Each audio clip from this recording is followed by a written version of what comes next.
72 hours. You have not slept in 72 hours. Your back is pressed against a crumbling mud wall in a city that does not appear on any tourist map.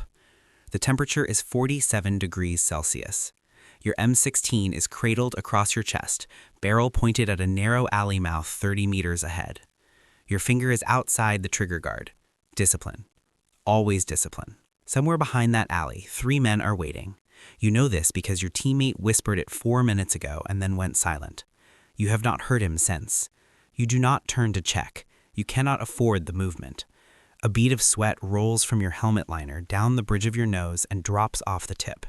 You do not blink. Your magazine holds 30 rounds of 5.56 mm NATO. You have 4 more on your vest. If this goes wrong in the next 90 seconds, math becomes very important. But this is not where your story begins. Your story begins on a flat concrete range with the smell of burnt powder in the air for the first time. You are 18 years old. You weigh 71 kilograms. Your hands are soft. Your eyes are good, better than good. The range instructor will notice this in approximately 40 minutes, but you do not know that yet. The M16A4 is placed in your hands for the first time. It weighs 3.9 kilograms unloaded. It feels heavier. The instructor walks down the line, barking corrections. Elbow down, cheek weld, stop gripping the barrel like a cricket bat. He does not bark at you. You do not know why your body understands this weapon. You cannot explain it. You press the stock into your shoulder pocket the way it is supposed to sit, the way no one taught you. You find the front sight post and align it without being told twice. Something behind your eyes goes quiet. The target is 300 meters, black silhouette on white paper. You fire. The round hits center mass. You fire again. Center mass. Again. Again. Again. The instructor stops walking. He stands behind you for a moment. Then he picks up your target sheet and counts the holes clustered inside a space the size of a fist and says nothing. He writes your name on a clipboard. You shoot 246 out of 250. The platoon average is 208. After chow, a corporal finds you in the barracks. He asks you one question. Have you ever thought about what you could do with that shot at 500 meters? Private. Basic infantryman. You graduate basic training. You are posted to an infantry unit. You carry the M16A4 every day. You clean it every night. You know its serial number the way you know your own date of birth. Your unit deploys to a region where the roads have no names and the villages have no signs. The heat is a physical weight pressing down on your shoulders from the moment you step off the aircraft. You are making the equivalent of $400 a month. You sleep on a folding cot inside a forward operating base made of HESCO barriers and wishful thinking. You run patrols, 6 hours, 8 hours, sometimes 14. You walk in a file through narrow streets carrying 32 kilograms of equipment. Your rifle is always in your hands, never slung, never careless. On Patrol 23, a vehicle accelerates towards your column from 200 meters. Your team leader shouts a warning. Everyone reaches for their weapon. You already have yours up. Safety off, sight picture acquired, finger on the trigger. The vehicle brakes. The driver puts his hands out the window. False alarm. Your team leader looks at you afterward. He does not say anything, but the way he looks at you says something. Your name goes on another list. Corporal, Team Designated Marksman. You are 21 now. 2 deployments. A rifle qualification score that is not dropped below 243 in 3 years. They give you the M16A4 with an ACOG scope, 4x magnification, tritium illuminated reticle. They give you the role of designated marksman, the bridge between standard infantryman and dedicated sniper. Your job is to extend the effective range of your 4-man fire team. While your teammates engage at 100 to 200 meters, you reach out to 550, 600, 700. Your team leader briefs you before every patrol. You are my eyes and my reach. Do not waste either. On a rooftop overwatch position on day 11 of your 3rd deployment, you observe 2 men placing something under a culvert on the main supply route below. 580 meters, wind coming left at roughly 6 kilometers per hour. You are lying prone behind a low parapet, rifle braced, breathing steady. You call it in on the radio. You wait for clearance. You receive it. 1 shot. The convoy that passes through that culvert 22 minutes later carries 31 soldiers. They never know your name. Sergeant, fire team leader. You lead 4 men now. This changes everything. When you were a private, your only responsibility was your own rifle, your own accuracy, your own discipline. Now 3 other rifles depend on your decisions. 3 other lives move when you tell them to move, stop when you tell them to stop. You are 24. Your knees ache in cold weather from years of carrying weight on hard ground. You have a small scar below your left collarbone from a fragment that came through a wall during a contact in a place you are not allowed to name in writing. You train your team on the M16 the way your first corporal trained you, not by manual, by instinct. You teach them to clear a malfunction in under 4 seconds without looking down at the weapon. You teach them to adjust for wind by reading the dust rising off the ground, not by checking an application on a phone. You teach them that the most dangerous moment in any firefight is the 3 seconds after the shooting stops, when your body floods with adrenaline and your finger forgets the trigger discipline that kept you safe during. One of your privates is exceptional. His scores are the highest in the company. His eyes are calm on the range when everyone else's are busy. You write his name down. You pass it to your platoon commander. You remember what it felt like when someone did the same for you. Staff Sergeant. You command 12 riflemen organized into 3 fire teams. You no longer spend most of your time behind your own rifle. You spend it behind a map, behind a radio, behind a whiteboard covered in patrol routes and contingency plans. Your M16 is still on your body every moment you are outside the wire, but your primary weapon now is the decision. You brief the platoon commander before every operation. He is a lieutenant, 4 years younger than you, with a university degree and a lot of theory. You have 2 combat tours and a way of looking at terrain that no classroom produces. You respect each other. You need each other. Your platoon is tasked with clearing a series of compounds on the eastern edge of a contested district. Intelligence is thin. The buildings could be empty. They could not be. You plan the approach. You position your teams. You account for fields of fire, fatal funnels, covered withdrawal routes. You wargame every scenario you can imagine, and several you cannot. The operation executes. 2 compounds cleared without contact.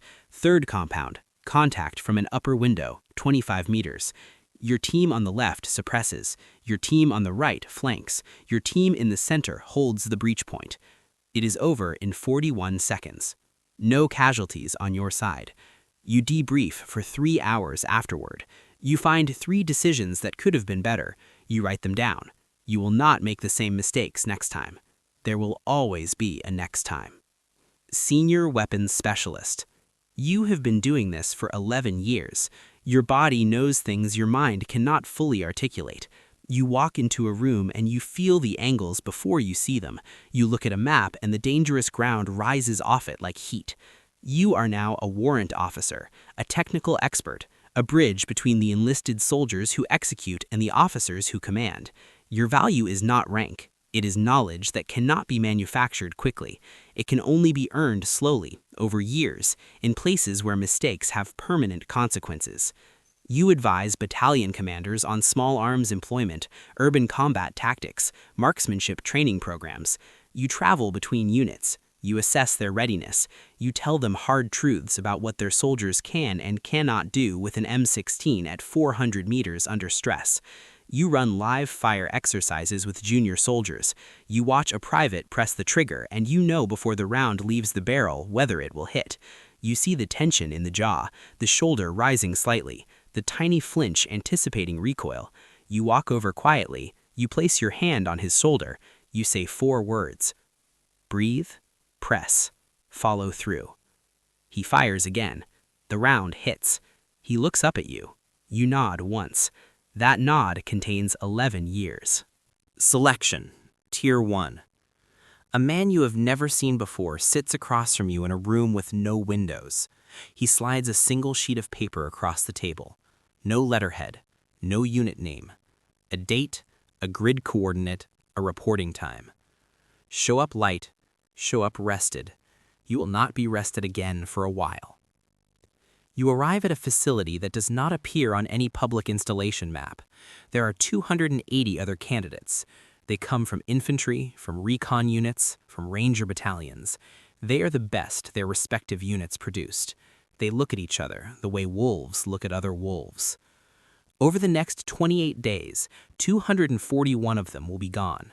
The physical phases are brutal, but survivable. You have been preparing your body for this for 3 years. The ruck marches do not break you. The sleep deprivation does not break you. What tests you is the ambiguity. You are given a task with incomplete information. You execute. You are given another. You are never told if you passed or failed. You are never told how far you are from the end.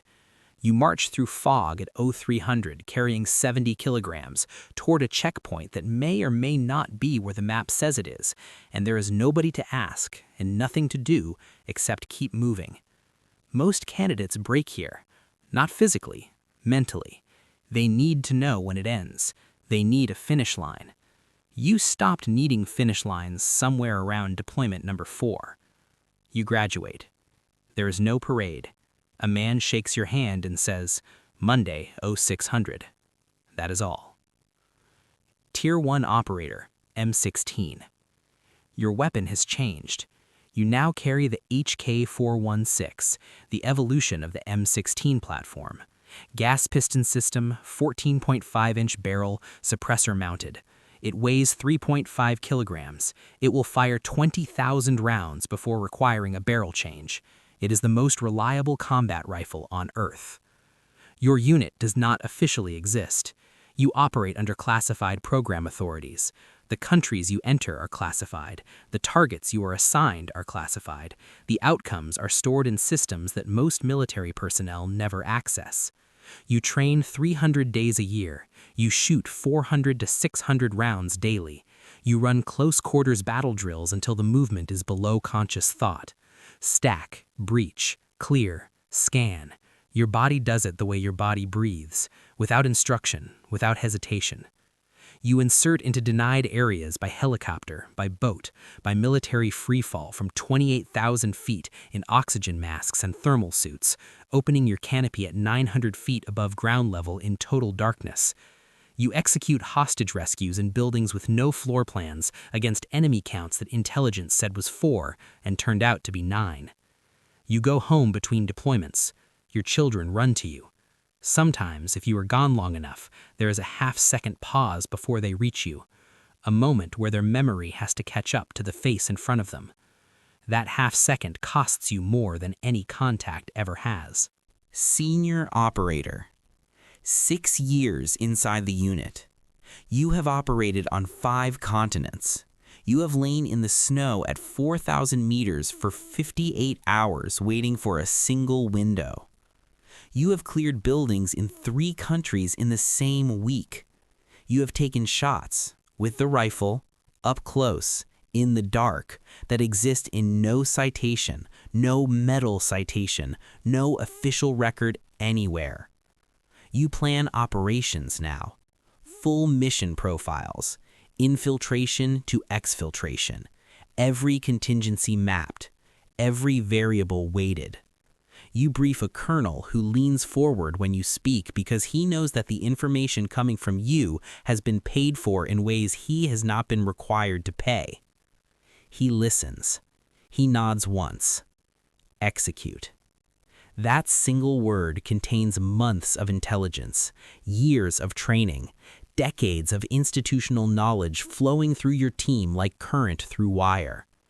You take your team into the dark. Master Operator, Instructor. You stand behind a line of young soldiers lying prone on a rifle range. They are trying to become what you are. You walk the line slowly. You say almost nothing. You watch everything. The elbow too high on the second man from the left. The trigger finger wrapped too far around the blade on the 4th. The breathing too fast on the 6th. Adrenaline, first-day nerves, too much energy burning in the wrong direction. You stop behind each one. You make one correction. One, not 5, not a lecture. One thing, quietly, and then you move on. because the day someone did that for you on a range very much like this one, the precision of it, one correction, no anger, no performance, told you more about what this profession required than any manual ever written. You give them everything. The ballistic calculations, the wind reading, the trigger discipline, the breathing control, the thing nobody writes in any manual. How to slow your heartbeat in the 3 seconds before a shot by exhaling to the bottom of your lungs and holding the empty space. How to disappear into terrain so completely that a man with optics standing 10 meters away will see nothing but ground. How to wait. How to truly wait. Not restless waiting, not impatient waiting.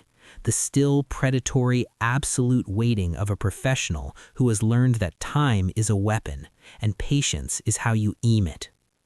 And then you watch them board aircraft in the middle of the night. Rifles, rucksacks, the quiet certainty that has no name but sits behind the eyes of every man who has been through what they have been through. The aircraft lifts, the lights disappear into black sky. You stand on the tarmac until there is nothing left to see. Then you turn around and walk back inside. Tomorrow there is another class. There is always another class. Because the M16, in every generation, in every configuration, in every theater, is only as dangerous as the human being holding it. And your entire career has been proof of what that human being can become.